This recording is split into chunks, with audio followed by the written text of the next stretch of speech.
विधायकों वर्धित दरमा को नहीं राज्य सरकार अकल पड़ जाइछन्ति। शासक और विरोधी दल एक स्वर में दरमा और पेंशन वृद्धि संक्रांतीय बिल को विधानसभा रे पारित कराइथिले, किंतु एकाथरे 3 गुणा दरमा और भत्ता वृद्धि को सहजरे ग्रहण करिनाहांती बीजेपी केंद्रीय नेतृत्व। यह द्वारा दल और सरकार भावमूर्ति रे आंच आसुछि बोली एक धारणा सृष्टि होइछि। शेष रे एही प्रसंग रे बीजेपी यूटर्न नहीं। 10 दिन तले जो विधायक माने विधानसभा रे दरमा वृद्धि बिल को टेबुल बाड़ी समर्थन करथिले, सेही माने आज निष्पत्तिर पुनर्विचार पई दलीय कार्यालय रे मुख्यमंत्री को पत्र लिखिछन्ति। एही प्रसंगटी आगकू केउ मोड़ नेउछि ताहा उपरे समस्तंकर नजर रहिछि। गत 9 तारिख रे विधायक, मंत्री, उपमुख्यमंत्री, मुख्यमंत्री, बाचस्पति, उपबाचस्पति, सरकारी मुख्य सचेतक, उपमुख्य सचेतक दरमा भत्ता और पेंशन वृद्धि बाबद को 3टी बिल संसदीय व्यापार मंत्री मुकेश महालिंग विधानसभा रे आनिथिले। दरमा वृद्धि नहीं जुक्ति बाढ़ी जे विधायक मानकर दरमा शेष थर पाई 2017 रे संशोधन होइथिला।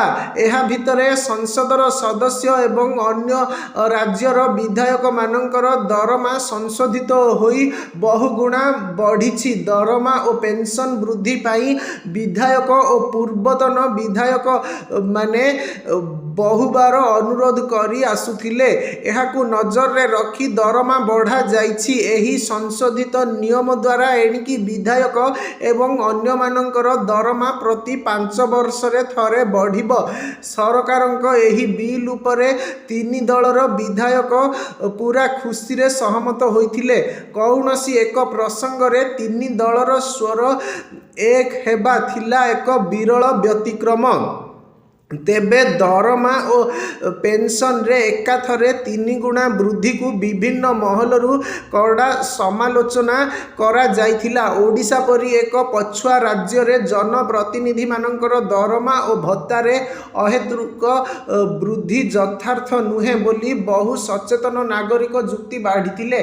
सामाजिक गणमाध्यम रे सरकारक विरोध रे जोरदार प्रतिक्रिया सृष्टि होइथिला, किंतु बीजेपी रो विधायक माने एही दरमा वृद्धि सपक्ष रे गणमाध्यम रे जुक्ति बाढ़ीथिले। शासक दलर वरिष्ठ विधायक माने लगातार भावे गणमाध्यम रे निष्पत्ति सपक्ष रे कही चलीथिले।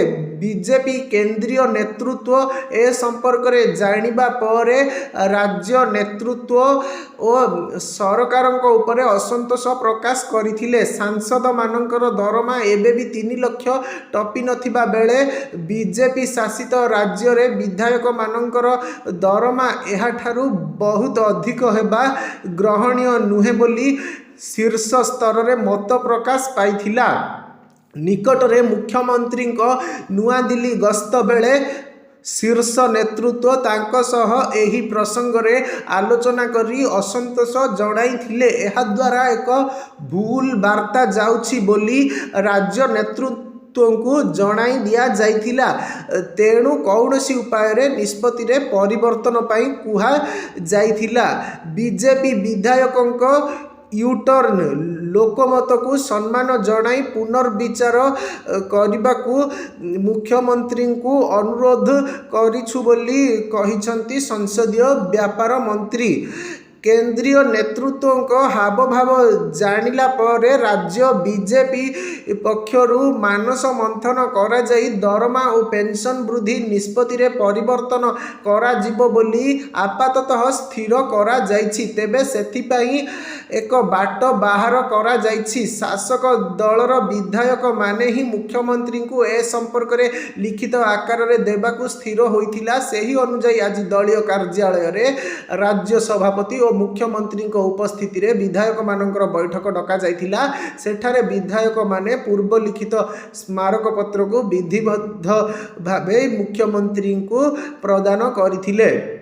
ତେବେ ଏ ସମ୍ପର୍କରେ ବିଧାୟକମାନେ ଗଣମାଧ୍ୟମରେ ଅଧିକ ବୟାନବାଜି ନ କରିବା ପାଇଁ ତାଗିଦ କରାଯାଇଛି। ବର୍ଦ୍ଧିତ ଦରମା ନିଶ୍ଚିତ କମିବ ବୋଲି ସେମାନଙ୍କୁ ସ୍ପଷ୍ଟ ଭାବେ ଜଣାଇ ଦିଆଯାଇଛି। ବୈଠକ ପରେ ସଂସଦୀୟ ବ୍ୟାପାର ମନ୍ତ୍ରୀ ଶ୍ରୀ ମହାଲିଙ୍ଗ ଗଣମାଧ୍ୟମକୁ କହିଥିଲେ, ବିଧାୟକ ଓ ପୂର୍ବତନ ବିଧାୟକଙ୍କ ଦରମା ଭତ୍ତା ବୃଦ୍ଧି ପ୍ରସଙ୍ଗରେ ନିକଟରେ ଶେଷ ହୋଇଥିବା ବିଧାନସଭା ଅଧିବେଶନରେ ଏକ ବିଧେୟକ ଗୃହୀତ ହୋଇଥିଲା।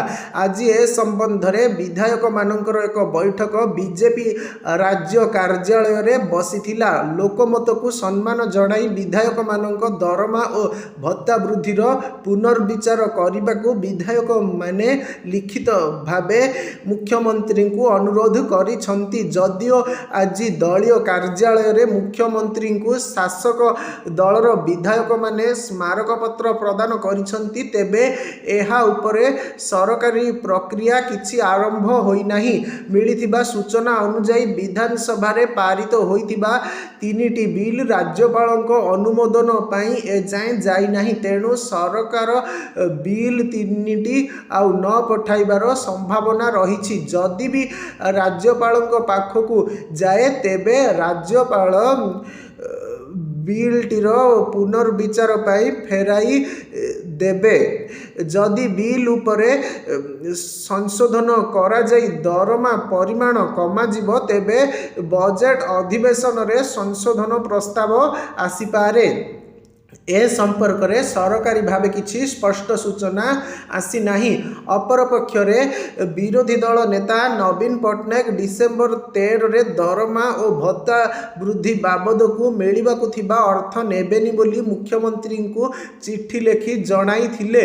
ଏହି ଅର୍ଥକୁ ଓଡ଼ିଶାବାସୀଙ୍କ କଲ୍ୟାଣ ପାଇଁ ଖର୍ଚ୍ଚ କରିବାକୁ ଅନୁରୋଧ କରିଥିଲେ, ଯାହାକୁ ନେଇ ଶାସକ ଦଳ ମଧ୍ୟ ଅକଳରେ ପଡ଼ିଥିଲେ। ନବୀନଙ୍କ ଏହି ନିଷ୍ପତ୍ତିକୁ ଶାସକ ଦଳର ବରିଷ୍ଠ ବିଧାୟକ ଜୟ ନାରାୟଣ ମିଶ୍ର ସମାଲୋଚନା କରିଥିଲେ। କିନ୍ତୁ ଏବେ ଖୋଦ୍ ବିଜେପିର ୟୁ-ଟର୍ନ ସମସ୍ତଙ୍କୁ ଅଡୁଆରେ ପକାଇ ଦେଇଛି। ସୂଚନାଯୋଗ୍ୟ ଯେ ଆଜି ବସିଥିବା ବିଜେପି ବିଧାୟକ ଦଳ ବୈଠକରେ ଦଳର ରାଜ୍ୟ ସଭାପତି ମନମୋହନ ସାମଲ, ଉପମୁଖ୍ୟମନ୍ତ୍ରୀ ପ୍ରଭାତୀ ପରିଡ଼ା, ସଂଗଠନ ସମ୍ପାଦକ ମାନସ ମହାନ୍ତି ପ୍ରମୁଖ ଉପସ୍ଥିତ ଥିଲେ।